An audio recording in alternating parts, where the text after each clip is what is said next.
Today I saw Jumanji, Welcome to the Jungle, and I'm going to tell you what I think is one of the worst movies of 2017. The thing that I think brings this movie down the most, and it's not its biggest problem because this movie has a lot of problems, but the thing that brings it down the most, I think, is the fact that it's connected to the original Jumanji movie, which is a fantastic movie. It could have just been a mediocre movie with a lot of problems about these kids in detention that get sucked into a video game. I mean, that's its own movie right there. That has nothing to do with Jumanji. But they made it a Jumanji movie. They put the name Jumanji on it. It's possible that this was written as a Jumanji movie from scratch and was never meant to be anything else, but I highly doubt it because it's so not a Jumanji movie. And I know there's really only one Jumanji movie, so it's like, well, there's only the one. What even constitutes a Jumanji movie if there's only one? But there is a third too, which feels even more like Jumanji than the actual direct sequel to Jumanji does. And it is a direct sequel. They could have just had it be an in-name only thing, which would have been stupid enough as it is, but there are direct ties to the original movie that are completely unnecessary and actually bring down the original movie, because this movie is so different in story and tone that it doesn't make sense to connect it to the original. It could have kept the tone of the original and not messed with the story of the original at all and still been a bad movie because it has so many problems, but at that point I wouldn't really be mad at it for being a bad movie. I'd just be like, whatever, it's a stupid movie. I'd be like, it's disappointing that they didn't do a good job with the sequel.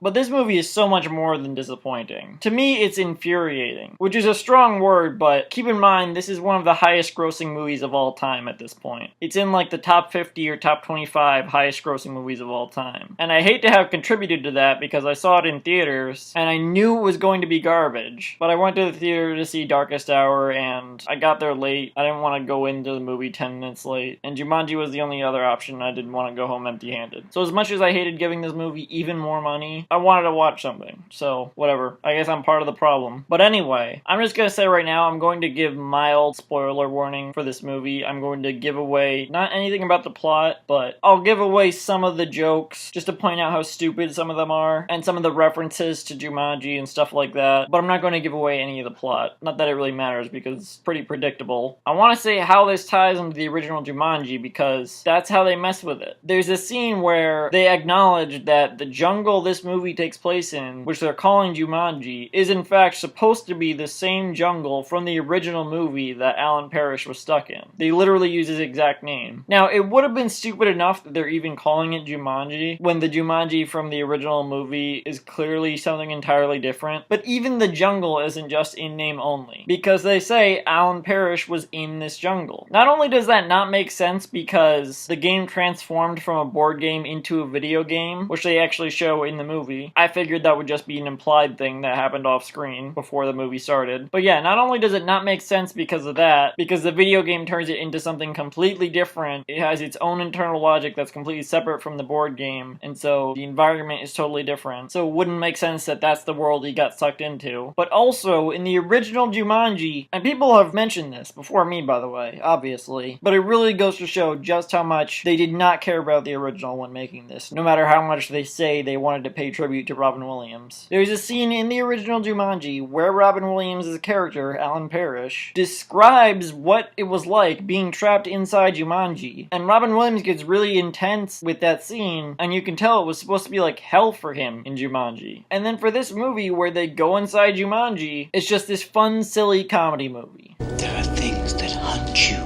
in the night.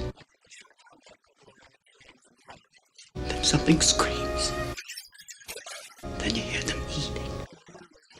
And you hope to God that you're not dessert. Not to say the original Jumanji wasn't fun and silly, but it was an adventure movie first. And I feel like this movie is a comedy movie first. And an action movie second. And maybe an adventure movie third. They also have Van Pelt, the hunter from the original, as a character in this one, except it's not Van Pelt at all. He's just named Van Pelt. He's played by Bobby Cannavale, who's totally wasted in the role because he's a fantastic actor. I just saw him in the last season of Mr. Robot, and he stood out so well in that role. And yet in this, he's just just a generic, dark, evil villain guy that's supposed to be creepy, I guess. They could have had anyone play the role, I think. Although it is a totally different role than the one he played on Mr. Robot, so he's pretty versatile, I guess. Also, in the original Jumanji, the actor that plays Van Pelt is the same guy that plays Alan's father, and that's like a special thing they did. They don't do anything like that here. Bobby Cannavale doesn't play any other characters in this movie. They could have maybe had the same guy that plays the principal play Van Pelt, which I think could have been great because the guy that plays the principal totally could have worked as Van Pelt if they had done it the same way he was in the original. That would have been great. As much as I love Bobby Cannavale, I think that just would have been a lot better. Anyway, that's how they totally shit on the original, and that's why I hate this movie so much. But that's just the tip of the iceberg. The comedy was also not good. Most of it was fine. Nothing really made me laugh, though. Most of it was just passable. Like, they're doing funny things, so it's a comedy. But even though they were doing funny things, nothing was really funny to me. Comedy is subjective, sure, but it's not even that it was all really lowbrow or anything like that. There just wasn't really anything there, I think. You have Kevin Hart freaking out, but there's not a lot of specific jokes. It's just that he's freaking out. And, stuff like that. I don't know. There are some really stupid jokes, though. Like, Jack Black plays a teenage girl stuck in Jack Black's body. So they have a scene where she has to go to the bathroom and she's seeing her penis for the first time. And this was a movie marketed for kids and families. So that was really weird. And I think it had no place in this movie. I mean, it was innocent enough, but it definitely had no place in the sequel to Jumanji. As much as they want it to be its own movie, they also don't because they tied it into the original. Moving on from the comedy, the romance was also just cringeworthy, in my opinion. And yes, there are romantic elements to this movie, if you can even call them that. I won't say between who, but it's not that hard to figure out. So far I've mentioned how it's a terrible sequel, the comedy wasn't very good, and the romance was cringeworthy. And there are some more problems, I think, because I feel like I could just go on and on about this movie, like enough to do a whole play-by-play video if I ever get around to it. But the biggest issue for me, and this kind of ties into it being a follow-up to the original movie, is just the inconsistency of it all. I'll try to mention as many inconsistencies as I can without spoiling anything. So there's this running gag, I guess, that the game acts just like a video game. It's not just a gag, it's an element of the story and the internal logic of this whole thing. So there's characters in the movie that are just NPCs, most notably Rhys Darby's character. I hope I'm pronouncing that name right because I actually really like that actor. He's really funny. He was also wasted in this movie, but he was also in the Series of Unfortunate Events show, so I guess he's not very picky. He gives them the MacGuffin of this movie. Google it if you don't know what that means. And their encounter with him sets up that since they're in what's basically a video game, it's very linear because it's not an open world game. Oh,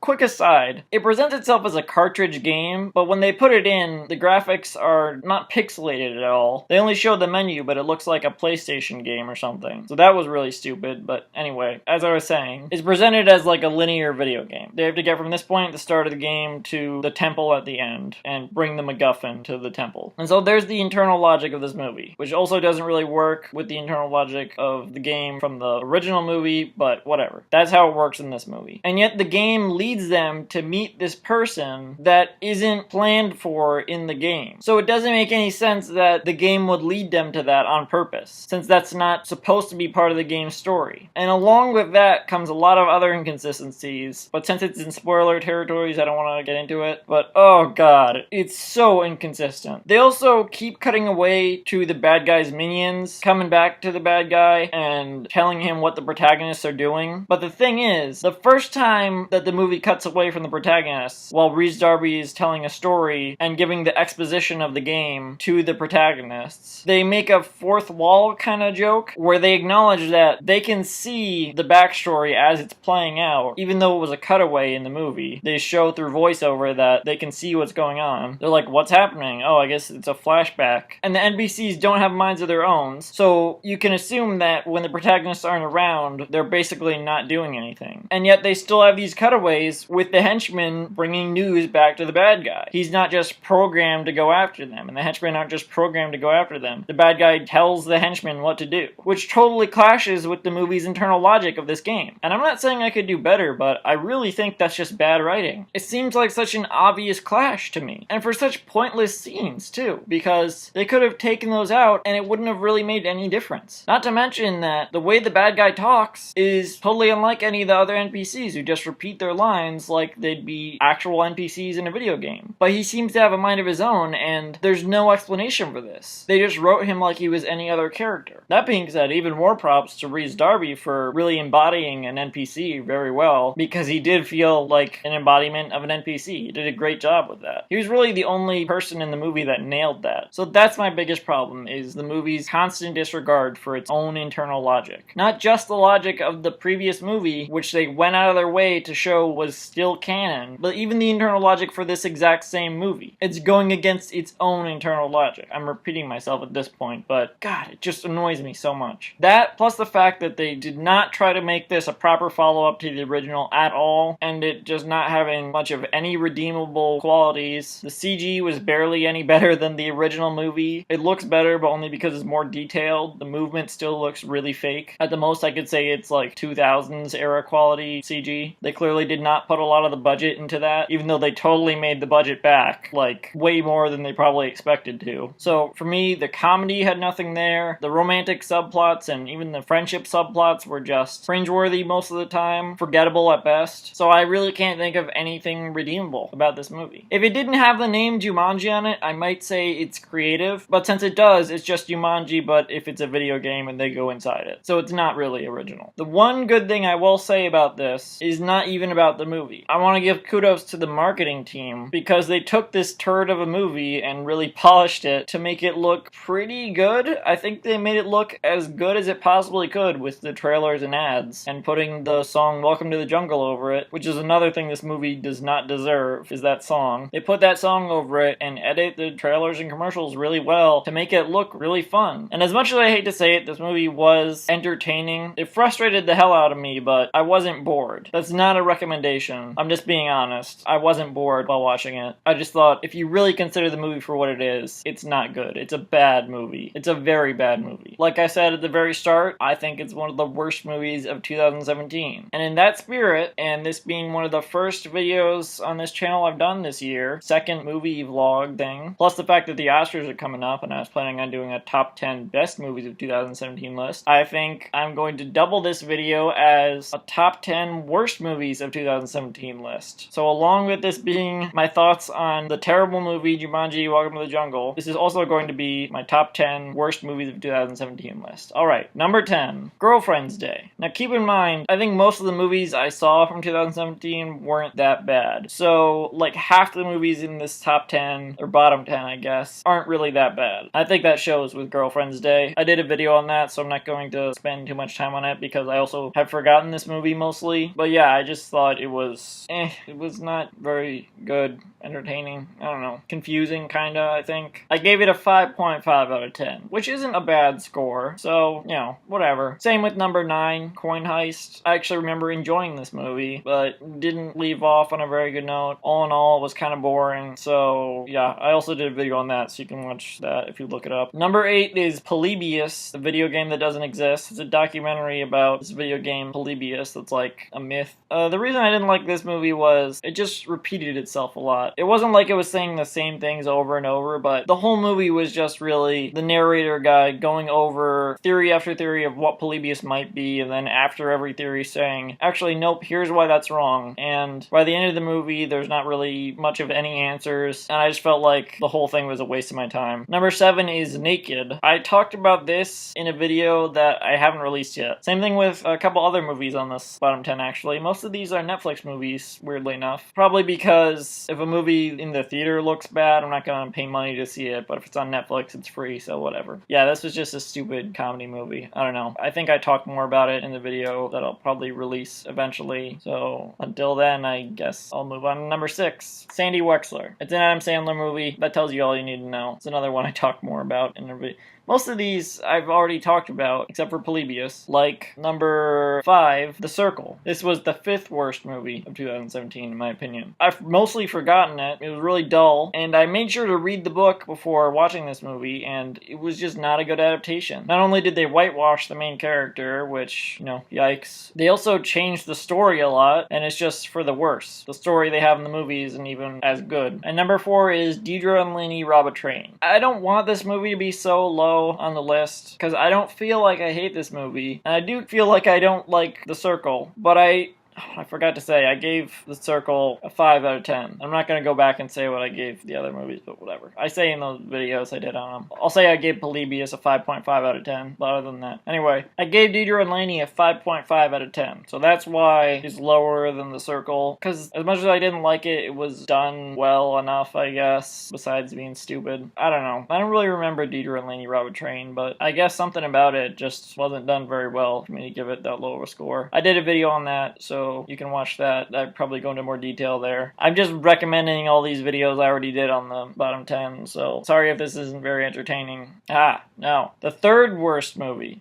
Death Note. This is a movie people hated anyway. I feel like I didn't hate it as much as most people because I didn't really know the source material, so the story was new to me, and even though they were probably doing a terrible job of presenting the story, it seemed really interesting to me because I hadn't seen it before. That being said, I could still tell they were messing up a lot of it, partly because I was watching with my friend and she was telling me all the stuff they messed up. This is another video I talk about in the same one that I talk about Naked and Sandy Wexler in, yet to be released, because it's like a whole bunch of Netflix movies. Anyway, yeah, this movie had a lot of problems, and I don't really need to say that because it's already a really disliked movie. Unlike number 2, Captain Underpants, which is a movie people really liked, I hated it because I love the books, and I think they butchered the books. Not only that, but I think it also had its own problems like sloppy writing a little bit. I did a video on this one too that I go into more detail with, but in short, it was just a terrible adaptation. It had some good aspects, like there were some creative uses of different types of animation. The character design was really good, although I think the animation wasn't. It was too hyper, but the actual character design was really good. Yeah, I don't know. It really upset me because I love the book so much. So for a while, that was the worst movie of 2017 for me. Until I saw Jumanji: Welcome to the Jungle. Yep, Jumanji is the number 1. I just talked about that. You can watch the video. Oh wait, you already are, so never mind. I think Jumanji: Welcome to the Jungle is the worst movie of 2017 out of all the ones I've seen. But there's definitely one movie that's worse than all of these that came out in 2017 that I've yet to see, and I'm in no rush to see because I know it's one of the worst movies of all time, and that's the Emoji Movie. That should come as no surprise. The Emoji Movie is a fucking disgrace that it even exists. And here's the thing. I know I haven't seen it, and usually that should mean you can't really say a movie is that bad if you haven't seen it. But the way I see it, no pun intended I guess, even if this movie had the best screenplay of all time, and the best animation of all time, and the best director of all time, it would still be one of the worst movies of all time, because it's a movie about fucking emojis, which should not exist. And yet, in the world we live in now, it's a very plausible movie to exist. They're probably even making a sequel at this point, because they're making a sequel to this movie, Jumanji: Welcome to the Jungle. There's already a sequel in works on that. By the way, minor spoiler alert I guess, it makes no fucking sense that there would be a sequel to this movie, and yet there is. And there's probably gonna be a sequel to the Emoji Movie, because they probably had enough profit in ironic views that it turned a good profit. I don't know that for a fact, it could have bombed, but I just assume with the way the world's going and that this movie could even be made, that why not? It probably made a good profit too, because fuck it, you know? They're remaking Jumanji as a comedy, they're making a movie about emojis, they're making a Mario movie by the same people who made Minions, so fuck it. They're still good movies, and I guess that's what I'm going to cover in my next video. More positive, the best movies of 2017, as well as...